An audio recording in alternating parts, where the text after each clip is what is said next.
யாரு தான் தப்பு பண்ணல. எல்லாரும் ஏதோ ஒரு கட்டத்துல தப்பு பண்ணியிருக்கோம். சில பேருக்கு அந்த நேரத்துக்கு நம்ம பண்றது தப்புன்னு தெரியாது.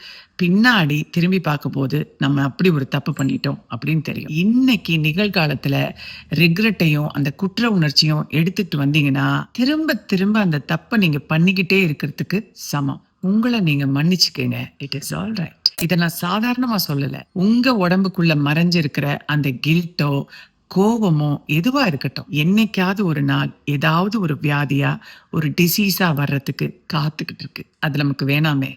forgive yourself. it is okay. நீங்க தவறு பண்ணிட்டதா நினைக்கிற அந்த சம்பவத்துல இருந்து நீங்க என்ன கத்துக்கிட்டீங்க? பிரசன்ட்ல அதை ரிப்பீட் பண்ணாம இருக்கீங்களா? இதெல்லாம் தான் முக்கியம். பாஸ்ட பாஸ்ட்லயே விட்டுருங்க. அது முடிஞ்சு போச்சு. கடந்த காலம்ங்கிறது இறந்த காலம். இந்த நிகழ்காலம் தான் உயிரோட இருக்கிற காலம். அதுல ஃபோக்கஸ் பண்ணுங்க. This is Krishna Priya.